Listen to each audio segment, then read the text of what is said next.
At my age, you know I've been to a lot of doctors. Healthcare partners, they really care. They're concerned about your health. They're all the best. I am Roberta, and I am a healthcare partner. Visit hcpnv.com to hear my story.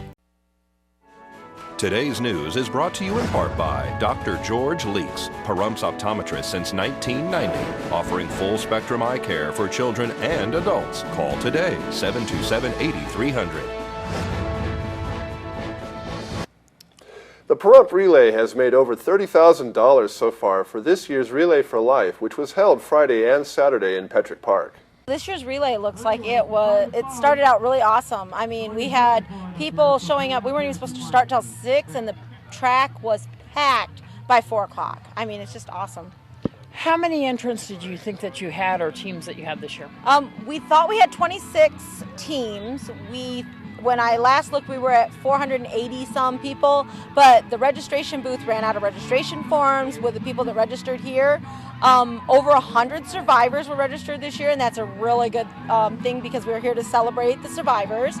And we know we met our goal. Our goal was $30,000 this year, and before we started relay today, we were at $32,000 and change.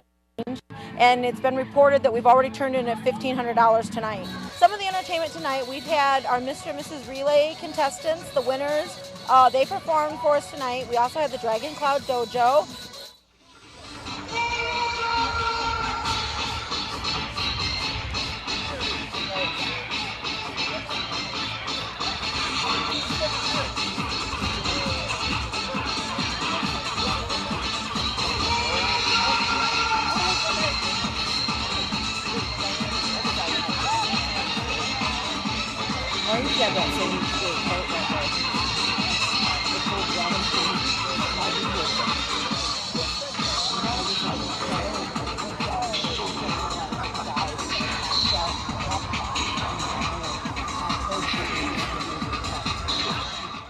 Tell me how people can donate to the Pahrump Relay. You can donate at pahrumprelay.org. Again, that's pahrumprelay.org.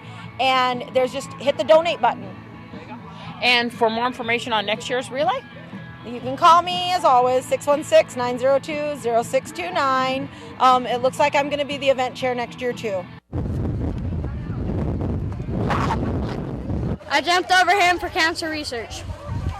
After sunset, the Pahrump Relay held their annual luminary ceremony in which over 250 names were read from the bags that line the kidney-shaped track that were lit up and held messages for patients, victims, and survivors of cancer. The names were read by Karen Jackson and Rodney Camacho.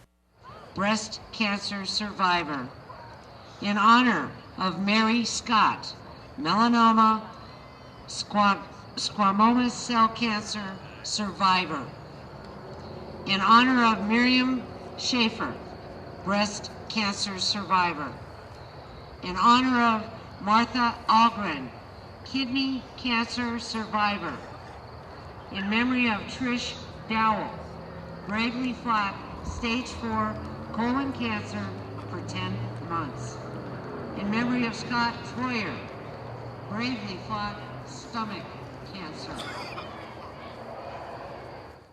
And in a related story, cancer research is making huge strides. Among studies recently highlighted, 2 looked at new approaches in immunotherapy treatments, drugs that train the immune system to recognize and kill cancer cells. One study found that a new antibody shrank tumors in 21% of the patients studied, all of whom were suffering from melanoma, lung, or kidney cancers. The second study found that the combination of 2 immunotherapy drugs can help shrink melanoma tumors. More than half of the study participants saw their tumors shrink, and a third saw their tumors shrink by 80% just in the first 12 weeks of treatment.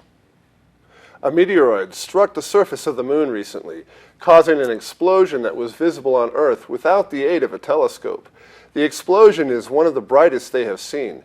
The meteoroid was about 40 kilograms and less than a meter wide, and it hit the moon's surface at 56,000 miles per hour. It glowed like a fourth magnitude star. That's an explosion equivalent to 5 tons of TNT.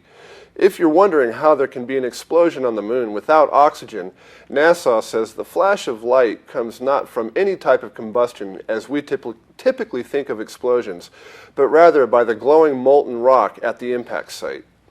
And a tiny device that can recharge cell phone batteries in as little as 30 seconds won an 18-year-old a major science award that will help fund her college education at Harvard University.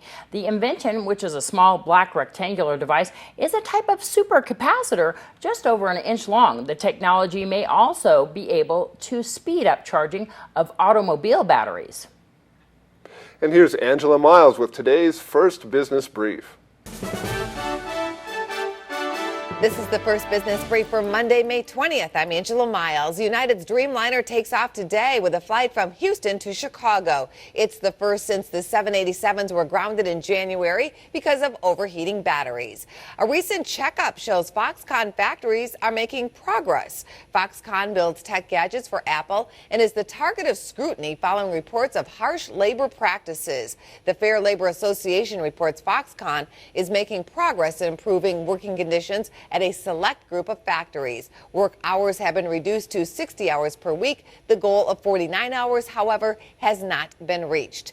Target is booting up its own video streaming service. The retailer is taking on Netflix and Hulu by testing out an instant watch service called Target Ticket. The trial run starts with employees. That's the first business brief. I'm Angela Miles. So the tornadoes in the Midwest, of course, a lot of people suffering over there. We even had a friend in Kansas who is actually right in the middle of that, who was saying that the airport there was destroyed yesterday. Yeah, she was sitting outside of her home just watching the tornadoes off in the distance. Should have been in her cellar. Yeah. Well, at least our weather isn't like that. When we come back from this break, we'll find out all about it with Ian B. Clark.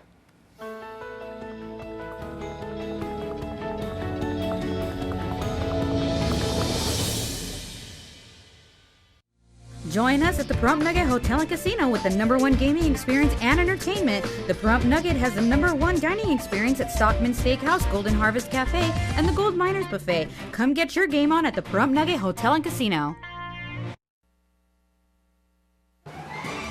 News 46 Weather is brought to you by Healthcare Partners Medical Group, with 5 locations in Pahrump, local doctors and professional staff providing total care from infancy to seniors. News 46 Weather is also brought to you by your local dairy farmers. Dairy products are very important in maintaining a healthy body. For more information, you can visit their website at nevadadairycouncil.org. Welcome back. So today we had sunny skies, 83 there for your high, and temperature a little bit colder than what we usually get for this time of year, 90 degrees, and very windy today. Gusts up to 21 miles an hour, UV index at 10, low humidity at 12%, 5:34 a.m. sunrise, and a record high of 102 degrees in 2005. Tonight, clear skies, 58 for your low, winds calming down, humidity 18%, 7:48 p.m. sunset, and a record low of 46 degrees in 1975. So looking on to Tuesday, we're going to have partly cloudy skies, and it's going to warm up. It's going to go up to 92 there for your high, 63 for your low. Winds somewhat calming down, but still south-southwest at 9, gusts at 17, 13% humidity, and UV index staying at 10. Our 7-day forecast, you can see, looks like our temperatures are going to be around mid-80s to low 90s, and our lows staying around 60 degrees. Looks like towards the middle of the week, we're going to have windy conditions. And if you look on to the end there, on to Monday, it's Memorial Day. Well, folks, the University of Nevada Cooperative Extension Master Gardeners will host a free seniors CAN program at Inspiration Senior Living located at 1554 South Java Avenue.